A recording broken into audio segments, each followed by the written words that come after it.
What is going on? Welcome everybody to another episode of Rise Up the Show. Where today I got my awesome. I'm gonna call you a friend because man, we connected a little bit before we go live. My friend Mike Szczesniak. Mike, how you doing? Dude, thanks for having me, man. I love it. So hey man, so you're on a tour, and I want to before we get into some rapid fire questions, you're doing this podcast interview tour. And I think it's been great. Like, it was like 20, was it 15 or 20 podcasts within the week? The goal was 30. 30, okay. We booked out 16, and one had to get rescheduled last minute because of a random conflict that came up. So by the end of today, we're recording this on a Friday, by the end of today, we'll have done 15 this week, just for other shows, not to mention interviews I've done for my own podcast as well. So Dude, it's been wild, man. It's a fun ride. I love it. I mean, we'll talk more about why you wanted to do that. We'll definitely share about that. I wanted to get into some rapid fire questions, just some quick, about 9 questions, just so that the audience can get to know you a little bit better. Where did you grow up? I grew up in Westchester County, New York, which is about an hour north of New York City. Nice. I spent some time in Long Island. Yeah, I was in Long Island for an event a few years back, and then did the whole touristy thing, Times Square, all that. So yeah, you got to. That's my little teaser, New York. You got to. What event was it? It was Online Super Coach with AJ's the man. Yeah, it was my he honestly, man, it was the first time I've ever spoke on stage. So he gave me the opportunity to he believed in me, brought me out to his stage, and I was in New York for about 2 weeks, but it was an amazing experience. Nice, man. Yeah, brother. Where do you live now? I actually just recently moved back to Westchester. So spent about 5 years in Manhattan after college, then spent 2 years in Jersey City, right across the Hudson River, and then took the business full time. Didn't need proximity to the city anymore.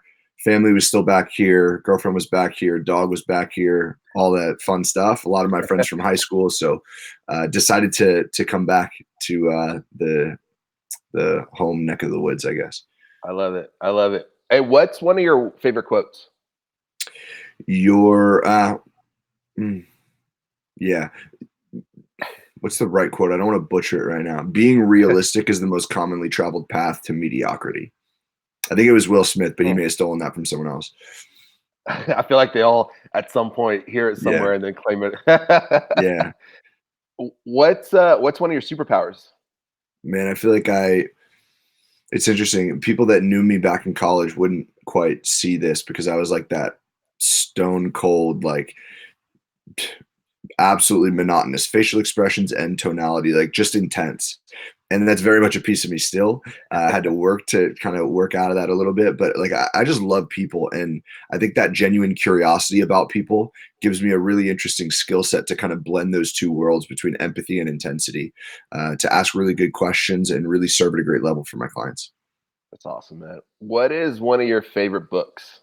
The Go-Giver by Bob Burg and John David Mann. This is the other quote that I was toying with, but I'm like, it's not really a quote. I kind of paraphrased it, but that book changed the game for me. That quote, by the way, was one of the 5 laws of stratospheric success, I believe that they call it, which is your income will always be directly proportional to the number of lives that you touch in a positive way.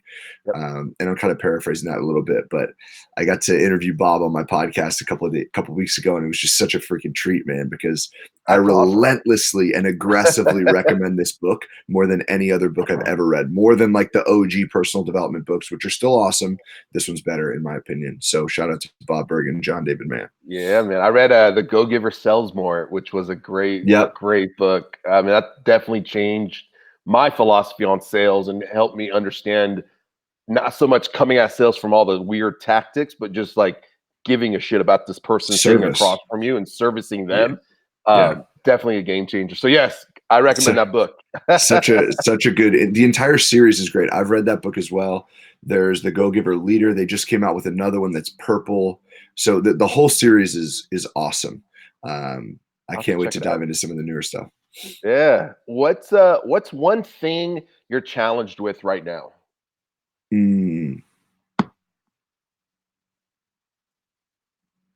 I think it's the thing that, I think we're always challenged with it, which is there's another level and I'm constantly seeking it, and I thought I was working really hard in 2019. And I was like, I want to give myself credit. I was probably working harder than the majority of people, but it wasn't close to where I was capable of working. And the current season of business that I'm in requires that higher level. So Q4, we really like buckled up and got to freaking work, and it's been amazing start of 2020 as a result of that work that we put in. So we're on the right track, but constantly like seeking that next level, because I was probably working at about 70% of what I really could have. And that's not acceptable to me. So constantly like optimizing little things and really trying to get to that next level that I know I'm capable of is something that I'm constantly working on, but definitely the last, 3 to 5 months. We'll definitely touch on that as well as it relates to high performance and Mm-hmm. whatnot. So, what's one of your what's your favorite accomplishment so far? Whether it's this year or 2019, what's a favorite accomplishment? Man, the favorite accomplishment was probably taking the business full time. Um, and we could dive into my career in corporate if that's valuable for your audience, but like I spent 5 years as a software engineer in Manhattan, and the growth was very, very linear. Every year was a big pay raise or a big promotion. And, it's on the outside, things were amazing. I had the senior title, I had the 6-figure salary, I had the luxury apartment all by the age of like 25. But I knew that it wasn't what I wanted to do full time. I just used it as a vehicle to fund everything, like fund the events, fund the personal development journey, fund joining the masterminds, hiring the coaches, all the above. And no one understood why I was leaving corporate, because they were looking at the money that I was making, and they were just like, how on earth can you do this? And it was something that I had to do for me. And I was very proud of myself to bet on myself when no one understood. And it was the right call for me. So that's probably it. I love it. I love it. I think, and let's dive into that. I'll ask one more question, but I want to dive into that because I think you make a great point. You went all in on yourself.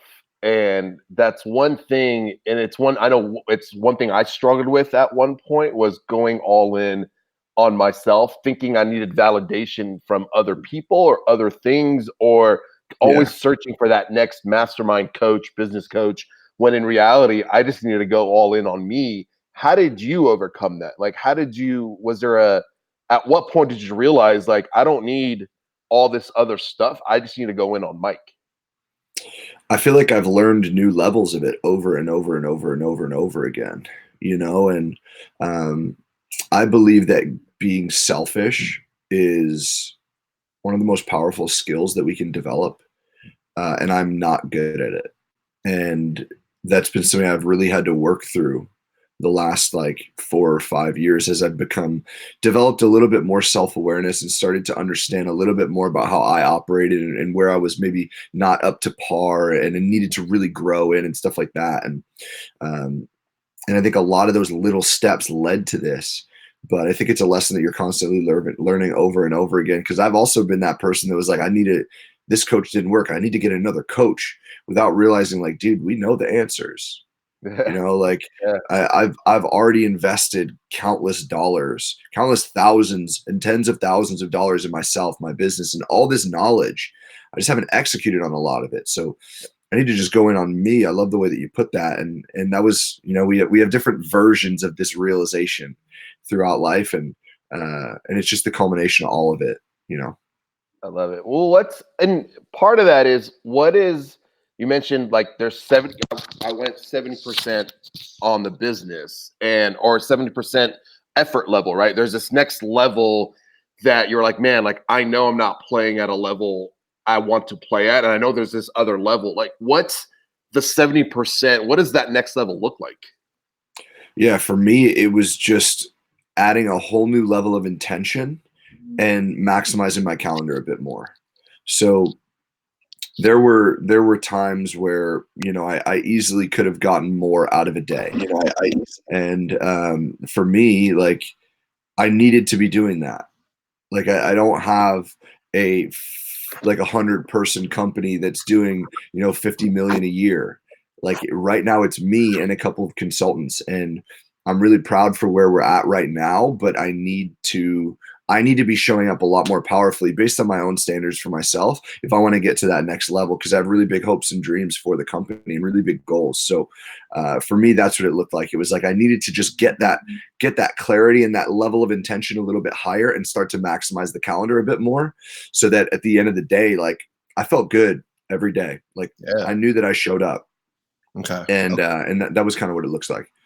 So now for you, I know we talked about where you were, and you hinted at it a little bit. You were in engineering and went to school to be an engineer. Let's kind of go back a little bit so we paint this picture, because the Mike we see right now, the high performance coach, isn't the Mike that was back in the day. Like, you didn't start off that way. You started as an engineer and worked and also transitioned to who you are today. What's that space? Take us back to what was happening at that time from the engineer to the high performance coach. Yeah. So if we go back even further than that, my entire college search was based on where I could play soccer entirely. Okay. So the process was, my club team we'd be going to a college showcase. The website of the showcase would have a list of all the coaches that would be in attendance. I would print it out, make a meeting with my guidance counselor, bring it to him, and based on my academic goals, like, he would help me highlight and circle all the coaches that would make sense for me to reach out to. And then because I came, like, my family was always like, yeah, that's amazing. I want you to play college soccer, but you're not going to go D1 for the sake of going D1 and get like a useless piece of paper with a very subpar education. Like, it wasn't going to happen. So I would then bring that list with the highlighted coaches home. My dad would help me draft a bunch of emails and letters to these coaches and say, hey, I'm on XYZ team. I'll be at this showcase. I'm very interested in your school. I would love for you to, to see me play. And I would love the opportunity to chat. And that's what it all started with. And my guidance counselor would look at my transcript and be like, hey, dude, you're good at math and sciences. Why don't you look at engineering? And I was like, okay, well, do they make a lot of money? And he said, yep. I'm like, cool, sign me up. Because all I wanted back then was make a lot of money, whatever I had to do, like, morally, of course, but make a lot of money and retire young so I could open a pit bull rescue foundation. It's like all I cared about. Fast forward a year, go into the engineering program. It's easier to start there and transfer out than start elsewhere and transfer in because of the nature of the curriculum. So I started in there. It didn't scare me away. A year in, they're like, hey, you got to choose a type of engineering. I'm like, computers are dope. Let's go with that. And I just never got scared away. So I ended up in the software engineering space in corporate America in Manhattan. And it was awesome. I was being able to, like, flex that brain muscle that we have, like, solve some cool problems, get paid very, very well for it. And the climb was great. But at the same time, I always knew that I wanted to do something for myself. I wanted to be in business for myself. I wanted to take ownership. I didn't believe, like, I knew what I wanted to create with my life. And if we go back to that quote from Bob Berg and John David Mann, I needed to help a lot of people to make the kind of money that I knew could afford that life I wanted. Right. And I knew that I wasn't going to be able to do it by keyboard thrashing and, like, writing code. So I used it as an opportunity to grow my technical skill set, because I knew there would be a technological component of something I created down the line. And if it was software related, I wanted to be that executive or that owner that could sit in the meeting and offer a piece of advice, knowing that everyone in that room was smarter than me, because otherwise I wouldn't have hired them. But at least being able to be taken seriously, instead of being that person that, like, gets yes to death and then leaves and then they shut the door and start laughing about how dumb of an idea it was. You know what I mean? So I used it as an opportunity to grow and fund everything. But I was starting countless side hustles while I was there. Well, not countless. There were 3. I started 3 businesses while I was in corporate. The third of them was the coaching consulting, and eventually took that full time after building it part-time for a year and a half. The last year and a half that I spent in corporate. So it was kind of like, it wasn't like a split decision, one day where it was like, hey, I want to leave. Like, yeah, my emotion around corporate America changed. There was a lot of layoffs, a lot of yellow tape, a lot of political, BS that comes with a big corporation. But it was, this longer decision making of just working towards the event where I could eventually take the business full time and walk away. What in that decision, right? Because you were kind of seeing where corporate America was headed and some of the challenges when you work for corporates. Was there a decision like, and when you made that decision, like, what was going on inside you at that time when you were like, enough's enough, I'm ready to make this next step into following what I want to do? Like, what were some of those what was like that inner conversation, inner feelings going on? Yeah, well, the actual decision to leave took place in Fiji, and that's a whole different story. But I think to speak to your question, the emotions building up were very, like, very not good. Like I felt very out of integrity with myself. Like I wasn't happy with how I felt and how I was showing up in the office. And I was really having a difficult time like grasping my emotion there, to be honest, because I was so miserable. I had seen a lot of my friends being let go. I felt out of alignment with the values of the company and the perceived values, not the values that they publicize and are on paper, but like the way that layoffs were handled and things like that. Like I was very unhappy. And it was just like, it was also a decision. I didn't expect to spend 5 years there. I thought it'd be like 3, maybe, so that was also probably bothering me as well. But fast forward, I ended up down in Fiji at Tony Robbins Life and Wealth Mastery. And, a lot of people hear Tony Robbins, they think the fire walking, which is unleash the power within. Yep. At Life Mastery, there is a pole climb that they do. And basically you climb a 50-foot telephone pole in the middle of this beautiful island. And it happened to be torrentially downpouring while I did it, like raining sideways, so bad that right before I was about to go, we had to go back under this little hut. And then it like seemingly didn't slow the rain at all. And then they're like, all right, Mike, you ready to go? I'm like, well, screw it. I traveled 36 hours to get here. Like, I'm going to do it. So, I had an interesting realization there about how much work I had put in and the resistance I was feeling, and very like metaphorical experience, I guess. Yeah. And then during Wealth Mastery, there were a bunch of like money mindset breakthroughs for me that I didn't realize were completely subconscious and holding me there. Stories I was telling myself that were complete BS. And you pair those two together. Before I left Fiji, I mapped out 2 hours on my calendar to put pen to paper and get like serious clarity around my actual financial situation. Like, could I leave right now? If I could, how many months worth of money do I have based on my current expenses? If I couldn't, like, what needed to happen for me to get there? And I gave my notice 6 days later once I got back. So that's awesome. And I think, for anyone watching or listening, and you're in this space of, wanting to leave your current gym or current business, and wanting to go out on your own, right? Or wanting to go up and open your own studio or whatever it is, like, listen to that message. Is he's mapped out what it would look like, and as far as what he has to pay, some of the like the rent, the bills, all that, before he made the decision to so I think so many people just leap without any plan and then realize, oh shit, I didn't have a plan, or this isn't working out the way I thought it was. But it's because the map and the plan was never created. So I think that's a message I want to make sure everyone hears, is before you decide to take that leap, sit down and really spend the time to really map out, what is it going to look like for me to do this? And does it make sense? And give yourself a realistic time frame. Like, I know sometimes we get caught up in what's happening at work and the emotions are there where we just want to jump, but jumping without a plan, you're going to set yourself up for failure. Cause then you're like, oh shit, like I didn't have nothing planned. And now I'm even worse than I was before, because at least I had a job that was making me money and now I have nothing. Yeah. Dude, from the high performance perspective, all you're talking about is seeking clarity, right? It's the cornerstone habit. We can think about it as like a rising tide lifts all boats, right? I love that quote. But when that rising tide goes down, it's no longer rising and it's starting to go back out, the boats go with it, right? That rising tide is clarity. And almost like the magnifying glass, like when you have it, everything rises, but when you don't, everything falls.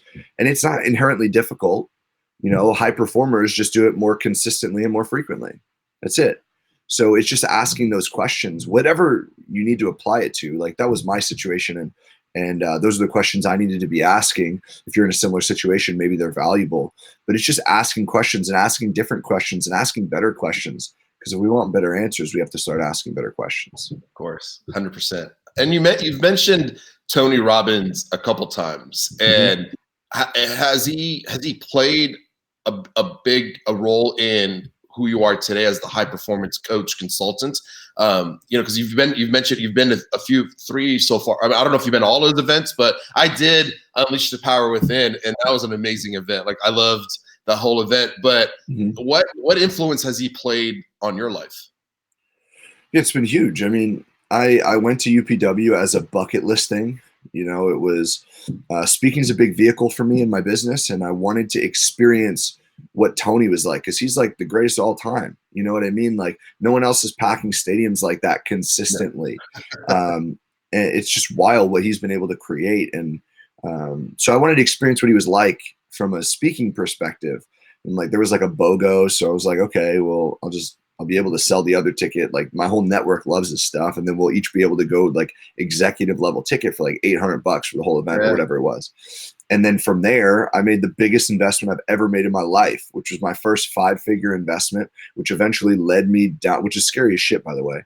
And then it eventually led me to Fiji. I literally was so scared that I couldn't sign the paper because my hand was shaking so badly. But I knew something needed to change. I was in a weird funk, and I didn't know what I would get out of that event. But I knew that the people that were investing in themselves at that level were the type of people I wanted to be around. Like, I needed to be in those rooms, and did that. That's what led me to Fiji. And that experience in Fiji ultimately led me to not only like lifelong friendships with a lot of amazing people, but and life-changing information, by the way, from both health and financial. But that led me to the breakthrough that led me to leave corporate. So, without that, it's tough not to give credit there. Obviously, the content's been impactful, but just that one, timeline changed the game for me. What's it, man? I remember when I first signed my first like 5-figure like receipt credit card. I'm investing into this. I mean, like, same like you, I was scared shitless. But like, inside me, I knew it felt right. Like, it felt like I don't have it, but I know I'm going to figure out a way to get it. And by signing the paper, it's going to put me in this space and change my environment completely. Were you feeling those same emotions? Was that kind of the same things you were going through? Yeah, I was scared as hell, but like, I knew, like I mentioned, I knew something needed to change.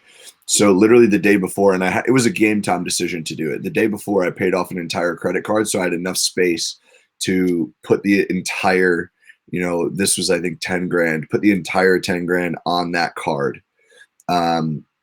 Because I knew that I'd be able to somehow negotiate a lower interest rate than their financing offered. You know what I mean? So I did that.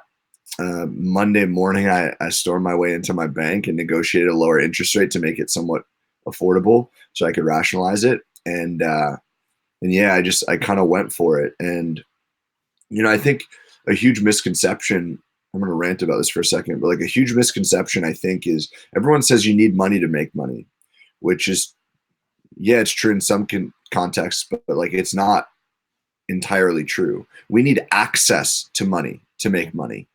Every single investment I've ever made in myself has gone on credit or some sort of good debt where I could get it at a very low interest rate, and I could leverage other people's money to acquire resources or mentorship that would get me to that next level and get me there faster, right? And I've done that every single time. This is just one example of it. So it's not that we need money to make money. We need access to money to make money. If we think we can't afford something, we need to be asking, well, cool, how can I? Maybe it's you go get that credit card and get the intro APR for 12 to 18 months of zero interest, right? So you could get that coach and you have 18 months to go in and do whatever it takes to get that ROI, right? For me, that has changed the game. And this is another example of it. But I was scared as hell to do it. And I remember, like I mentioned, I couldn't even sign the contract. It took me a second to actually do it. But within a minute of walking away, bro, my whole body was calm. Wow. And because I knew that it was the right move. Like, I had just turned 27. I was in this crazy funk because I was nowhere near goals that I had set for 25. And yeah, it's something that needed to change. People didn't think or like understand why I was going to do what I was doing, but like, it had to happen for me, and I felt good about it. And you mentioned something there. You called it good debt, and I want to explore that, because in the coaching space, when you like most people see the investment into coaching as debt, not good debt, but as debt. And I feel like that shift of words needs to happen, because the debt that you invest into a coach is good debt, but you've got to have the belief in yourself to understand why it's good debt, and know that, because if I don't believe in me and in myself, and I get talked to buying this program or buying this coaching, and I don't put in the work, or I don't have the confidence that it will work, it's that I feel like that's the challenge in the coaching space, is too many people get sold into something and they don't have the belief in themselves that they could do it. And now this good debt, quote unquote, turns into bad debt. And now you get this negative, review or negative thing said about you and I want to hit home on that, because you mentioned good debt, and you got to hear that, because any investment you make, whether it's the events, the books, the courses, the masterminds, they're all good debts, because they're all going to set you up for growth, as long as you're willing to put in the work and have the confidence in yourself that I can get to that next step. Was it always good debt? Did you always see it as good debt, or did that change as you grew? Yeah, no, I always viewed it as good debt, and I would argue that it's still good debt, even if you get sold into something that you don't execute on, because the good versus the bad debt doesn't change because of your willingness to to execute on something. When I'm saying good debt versus bad debt, I'm saying good debt is more something like investing into something that will move you forward, right? Okay. Education. Like, dude, we live in this world where people are so willing to take out like 200 grand worth of student loans, but won't invest 5 grand in themselves. Right. Like, think about that. And it blows my mind. But bad debt is like consumer goods. Like, don't go get that new credit card, get it at 0 interest, just so you can go get like a freaking $3,000 TV. You know what I mean? But it's all good debt if you are investing in something that you believe will help you drive the needle forward. I think it's up to the coach to help instill that confidence if you aren't necessarily there yet. And it's up to you to audit that coach to make sure that, their testimonials are good, that they can give you what they say that they're going to be able to give you. But listen, like, just because we don't get the ROI that we expected, it doesn't make it bad debt. It might make it a bad investment. But at the end of the day, every business coach and every program that I've invested in, I haven't always gotten a positive financial ROI, but I've always walked away with a relationship that I would have paid 10x that for, or I've always walked away with, the experience that helped equip me to build that risk tolerance so that I could invest in that next thing that changed my life. So we got to look for those pieces as well. It's not always going to be sunshine and rainbows, just as it isn't with any other area of life. But understanding that difference between good debt being something that will help grow you, help build that ROI faster, or build that revenue faster, or whatever it is, right? Or bad debt, like consumer goods and things that aren't going to put money back in your pocket, things that you can't really afford, and I think I'm glad you highlighted it, because it's such an important topic to really firm up and dive into, because, man, the wealthiest people that I know try and get into the most debt as humanly possible as fast as they can. Right. Anybody in the real estate investing space, they're leveraging 7 figures in debt at any moment, but the numbers make sense. Right. They know that investment is actually, the returns on that is going to be higher than the percentage of interest that they're paying, and they know that they can confidently pay them back. It's just math. For sure. And when we can get out of our way and get that bogus story about how debt is bad all the time out of our heads, then it just comes down to, cool, what do I think I could realistically do with this money? Right? Like this mentorship, what will the return be? And we could start to make an educated decision on what the income coming in will be. And it might not be immediate, but like, when will it come in, and does that make sense? And will I be able to pay it off reasonably? Then you got to make educated decisions for yourself. But it fires me up, man, because it's not about having the money. It's about having access to the money and putting in the work to make sure that you're doing everything that you can to get the ROI that you expect.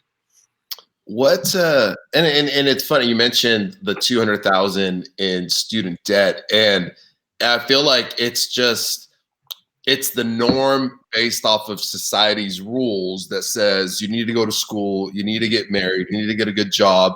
and you get something that pays you well, and you get trapped in the system.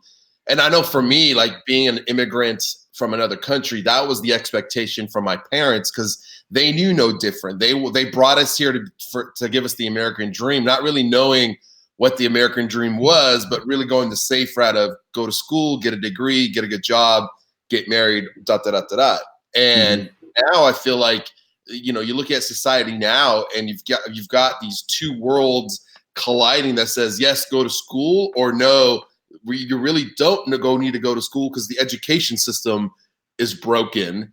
And you can get the same, you can invest thousands of dollars less and get an MBA working with some of these really amazing coaches and be on the right track.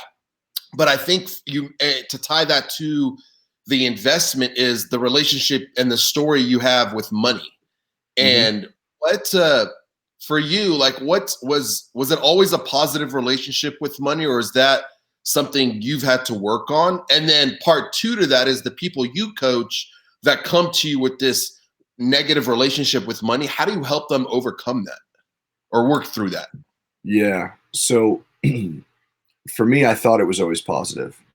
I always viewed it as, money was a vehicle, money was a tool. It just gave us opportunity. Like none of the bogus stuff that I would hear in the landscape of social media or in the media about, money changed him. Like money makes you evil, all this stuff. Like, no, if you're an asshole without money, you're going to be a bigger asshole with money. It's just a magnifying glass. Yep.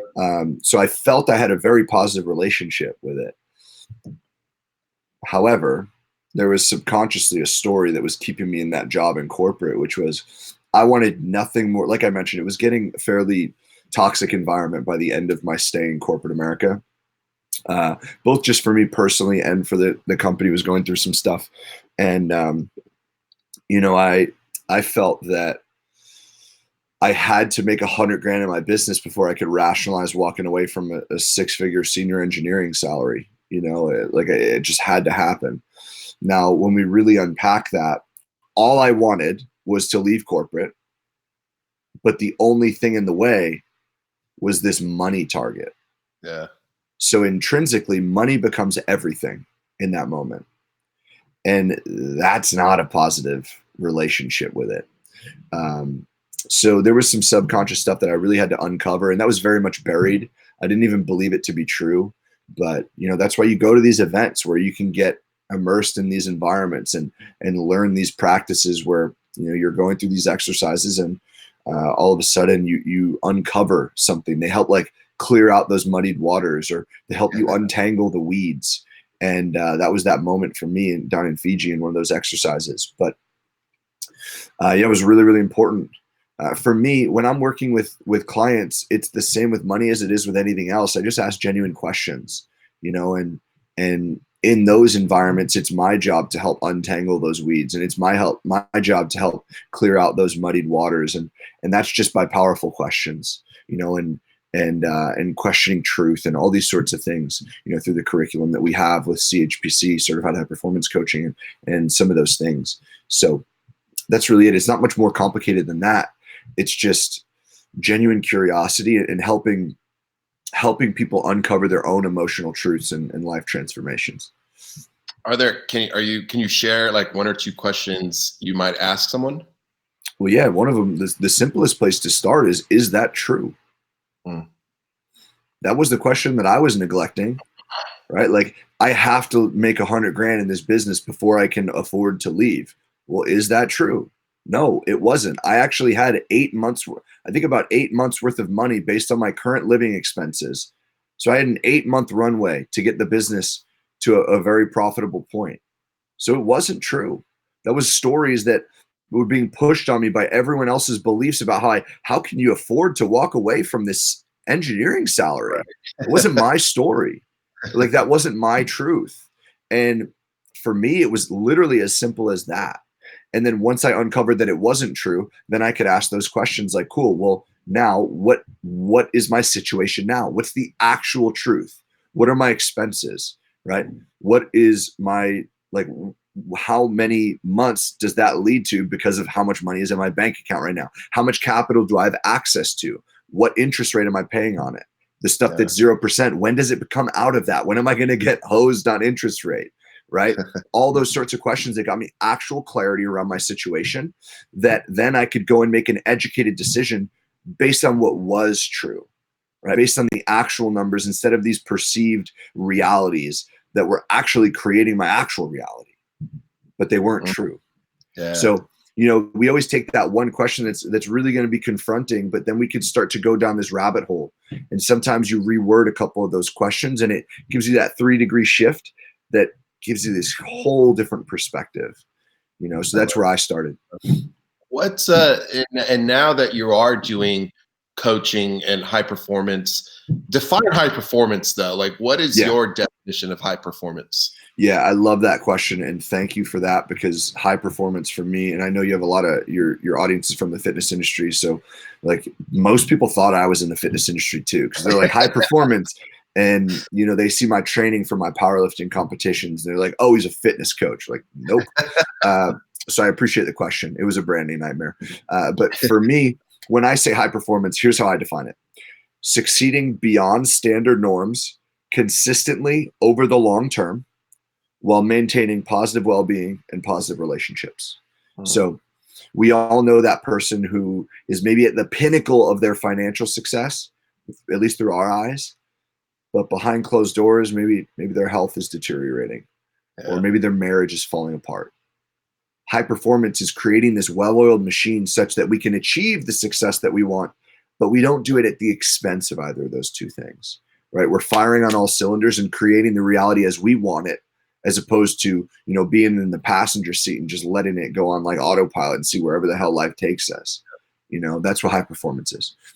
And I love that you brought that up and you defined it like that, because I think as gym owners or business owners, we tend to neglect our own well-being for the sake of the business. Yeah. And then what we realize is the business can't flourish without your own well-being. And so, from a standard from the outside, you're uber successful. On the inside, you're dying because you're just not taking care of yourself.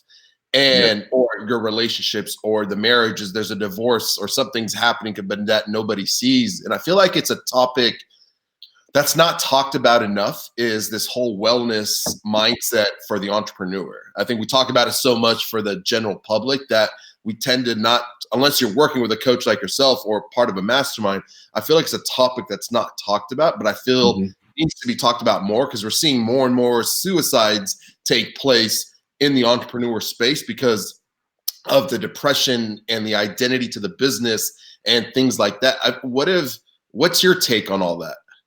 It's true. I mean, if we look at the numbers, I don't have the exact numbers in front of me, but like, dude, the suicide rate has gone way up, especially for men.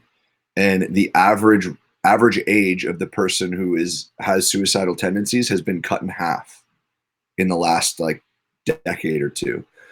Don't quote me on the exact statistics, but I was reading The Happiness Advantage by Sean Achor, great book. And it speaks to a lot of what you just said, and I'll underline that in a second. But he shared a lot of these statistics, and it's mind blowing, dude. And I think that we are starting, you know, we're hearing a lot more people start to talk a lot more about mental health, specifically within the entrepreneurial space, which I think is so awesome. I had my own journey with anxiety and like debilitating panic attacks, so I can very much appreciate that.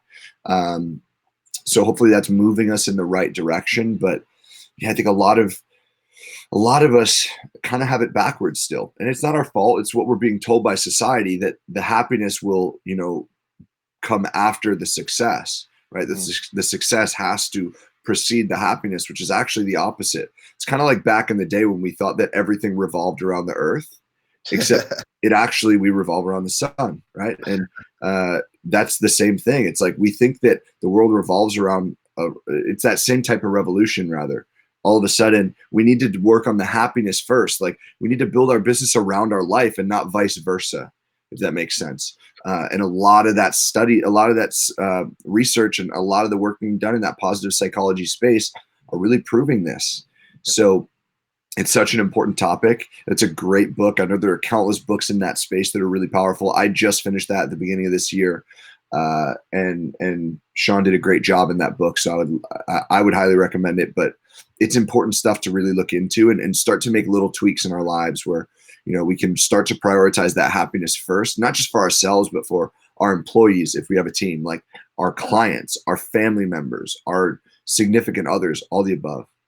No, it's important. I think we tend to, you hit it. We tend to build our life around our business and not our business around our life. And that's where you start getting into trouble, whether it's relationships, health, mental health, because you're so wrapped into the business and your identity is this business. And when they're two separate entities, because if the business fails, you're not a failure, your business failed. And that could be fixed because there could have been just lack of systems, strategies, whatnot that needed to get tweaked in order to make it successful.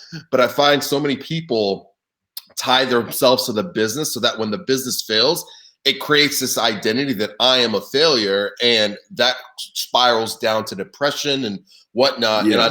And so I feel like like you said, we're slowly making this transition to starting to bring these things to attention. But yeah, I think the biggest thing is really just understanding like you are not your business, and that the two need to be separated. Yeah. And honestly, I think another really important piece of it, and we've talked about this before, is dude, being selfish is really important.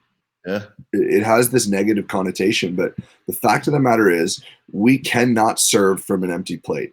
We cannot pour from an empty cup, whatever analogy you want to use. Like the way that you fill other cups up is by filling our cup so much that it freaking starts overflowing everywhere. Exactly. And we can't do that if we're burning the candle at all ends. Like if we're trying to achieve success at the sacrifice of our relationships and our well-being. If we don't take care of our body, this is a great example, and everyone here will be able to relate to it because you're in the fitness space. Like if we don't take care of our body, we will not be able to generate the energy to show up powerfully in all areas of our day. Yep. Right? It's one of the main pillars of high performance is generating energy. And dude, we both needed to generate energy to show up here, have an amazing conversation, create amazing content, and serve people. Right? And we need to do it in every area of our lives, not just in business. We need to do it the second we get, whatever that trigger is, when we close that car door, we open the house door, and we go back to our families. Like they need us there too. We got to have the energy there, and it's a different level of energy. It's a different type of energy, but it's energy nonetheless. And if we're not taking care of ourselves, man, how the hell can we expect to serve anybody else? 100%. I love it. And I want to touch on, because I think there's always this like fear of this new person has to get almost like a new identity has to get created and has to be found or grown into in order to take that next leap in business and in life. Yeah. How do you have something called fear hacking, and I want to touch on it. How do you hack fear? Yeah, but at the end of the day, decisions are emotional. They're not logical, right? And it really comes down to avoiding pain or seeking pleasure. Avoiding pain happens to be far more powerful, right? So when we think of fear, what do we typically think of? Heights, spiders, the dark, loud noises, all these things. They're all negative. And if that's the most powerful piece of our decision-making, why do we only want to be paralyzed by it? Yeah. Why don't we want to leverage it?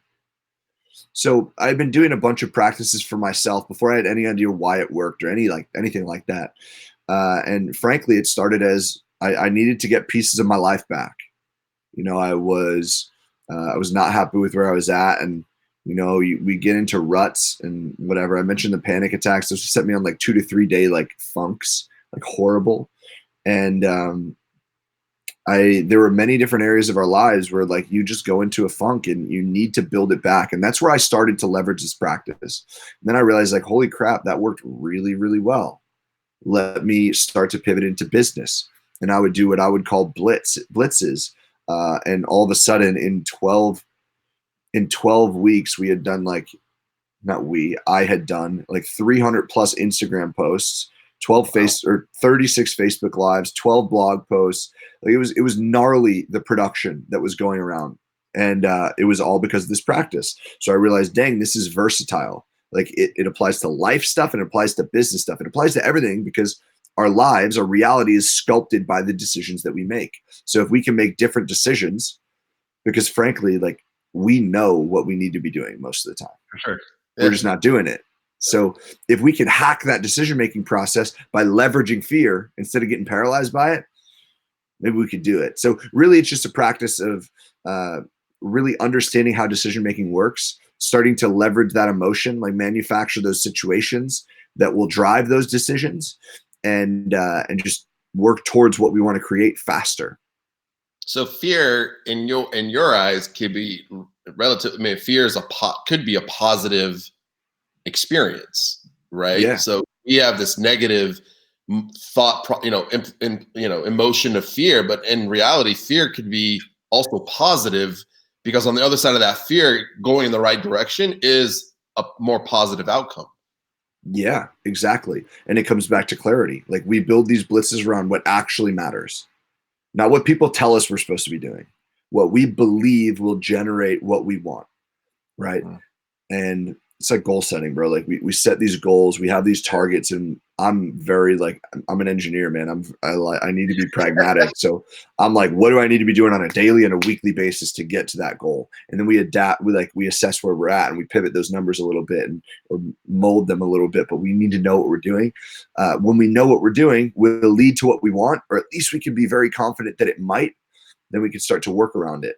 And that really, I forget what the question was, to be honest, because I'm just like ranting right now and I'm really excited about this, but that starts to help us create the reality that we want, and let's be real. Like, here's an example. One of the first ones I ever did. You're in Texas, correct? Yeah. Okay. So don't hate me for this, but I hate the Dallas Cowboys. I'm a diehard New York Giants fan, and I grew up in Giant Stadium. My grandfather played for them back in the leather helmet era before World War II. And so, like, basically one time is like, if I didn't do what I said I was going to do, I had a $2,000 check written to the Dallas Cowboys.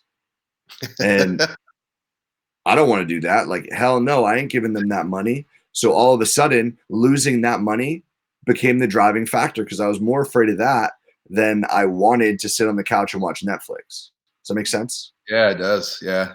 So we could start to introduce some practices like this where all of a sudden, I ain't losing that money. Yeah. Especially not to them. So you might lose some followers because of that comment. I'm just saying. I don't know. Dude, it's all good. The Giants are rebuilding right now, so it's a tough time. But you know what I mean? Like, we'll see what happens with this new coach. I know. We'll see.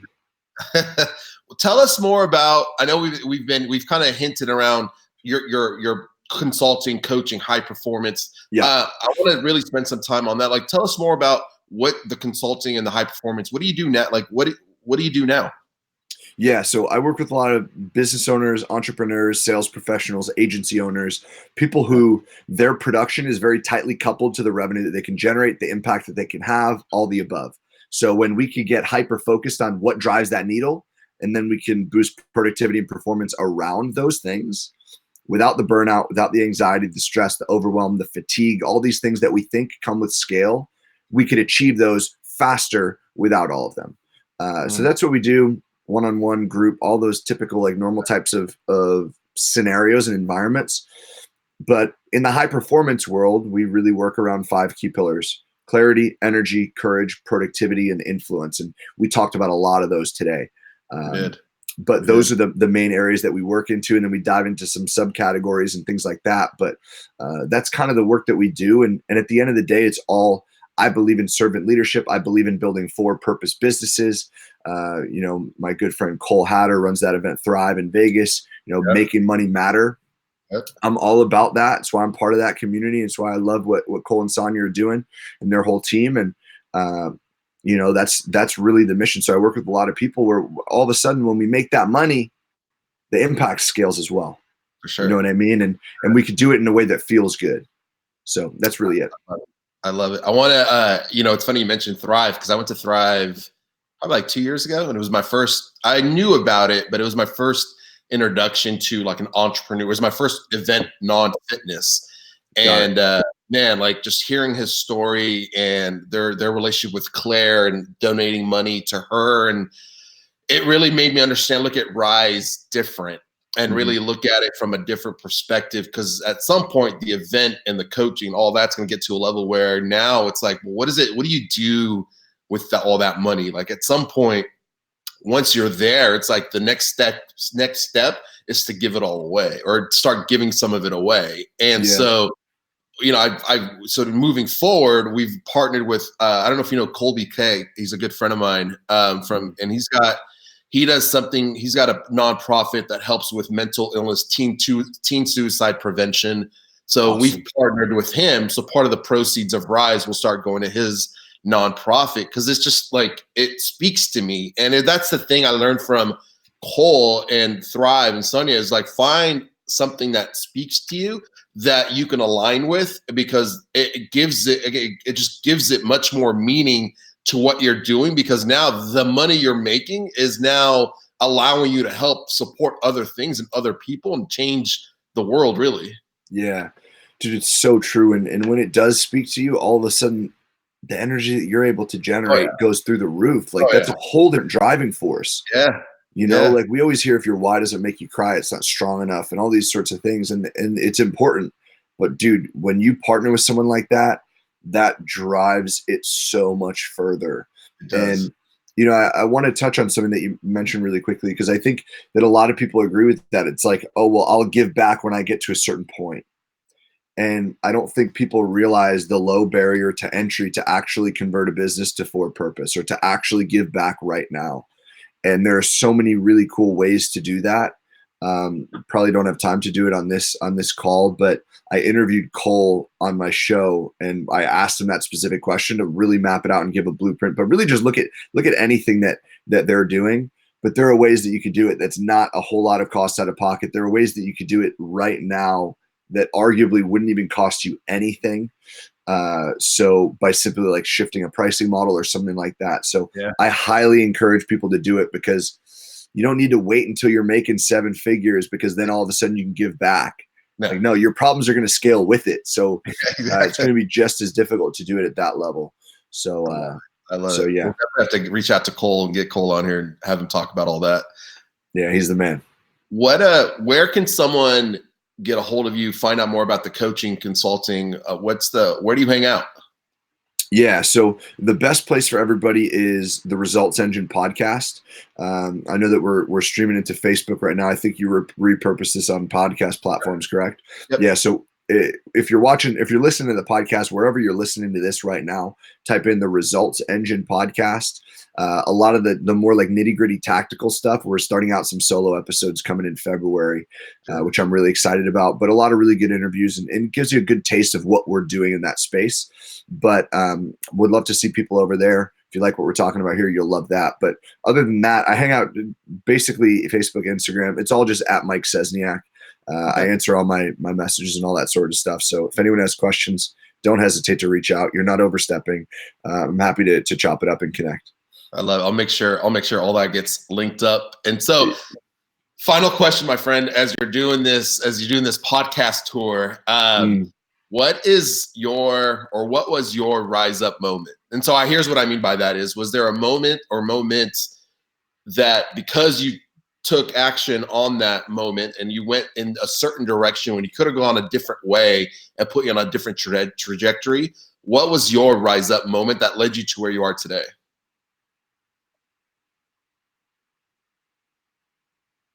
I've already talked about a lot of them, so I want to dig to give a different story for your audience. Because obviously that investment was on. Obviously jumping off the cliff and leaving corporate was one. Yeah. Hell, even going to Fiji was difficult, because my sister and I share a birthday. We're 4 years apart, same birthday, craziness. And that was the first time we didn't really celebrate it together. So because my birthday started, the day of the event started on my birthday. Okay. But that's really basically the same thing as leaving corporate. So let's figure something out.